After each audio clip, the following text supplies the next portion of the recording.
નમસ્કાર, હિન્દુસ્તાન की धरोहर અખબારના ડિજિટલ પ્લેટફોર્મ પર આપનું સ્વાગત છે। હું આપની સાથે સોનાલી મોરે। ગુજરાતમાં ભ્રષ્ટાચારનું એપિસેન્ટર રહેલું એવું દાહોદ જિલ્લો અને આ દાહોદ જિલ્લાનું દેવગઢ બારિયા તાલુકો, જ્યાં કેળિયાકુવા ગામના જે જાગૃત નાગરિકો છે એ જાગૃત નાગરિકોએ કોન્ટ્રાક્ટર તથા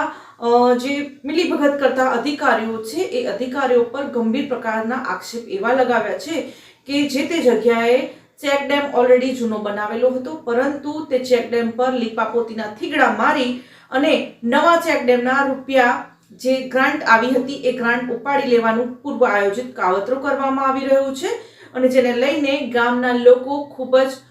રોષે ભરાયા છે અને આ જાગૃત નાગરિકોએ આ કોન્ટ્રાક્ટર અને અધિકારીઓ પર કાયદાકીય કાર્યવાહી કરવાની માંગ કરી છે। આવો સાંભળીએ આ વિડીયોમાં કયા પ્રકારની જે ગામના લોકો છે એ માંગ કરી રહ્યા છે।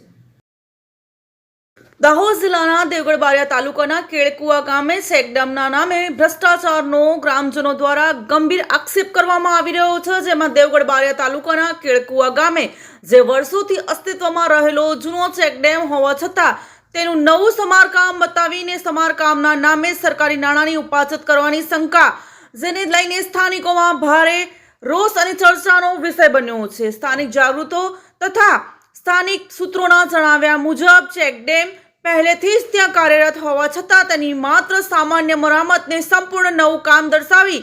લાખો રૂપિયાના બિલ બનવાની તૈયારી ચાલી રહી છે। સમગ્ર મામલો પૂર્વ આયોજિત ષડયંત્ર હોવાનું માનતા ગ્રામજનોમાં ભારે રોષ અને શંકા વ્યાપી જવા પામી છે। આ ભ્રષ્ટાચાર બાબતે જો યોગ્ય તપાસ કરી જવાબદાર અધિકારીઓ અને તેમના મળતિયાઓ સામે કડક કાર્યવાહી કરવામાં હાથ ધરવામાં આવે તેવી માંગ ઉઠવા પામી છે, જેમાં ગ્રામજનોની મુખ્ય માંગણીઓ એવી છે જેમ કે જૂના અને નવા દર્શાવેલા કામની તટસ્થ અને નિષ્પક્ષ તપાસ કરવામાં આવે, કામના બિલો, મંજૂરી પત્ર અને ખર્ચના અંદાજની જાહેર માહિતી બહાર પાડવામાં આવે, દોષિતો સામે તાત્કાલિક અને કડક કાર્યવાહી કરવામાં આવે। જો આ મામલે સમયસર તપાસ હાથ ધરવામાં નહીં આવે તો આવનારા દિવસોમાં ગ્રામજનો દ્વારા ઉગ્ર પ્રદર્શન અને રજૂઆતો થવાની શક્યતાઓ સેવાઈ રહી છે।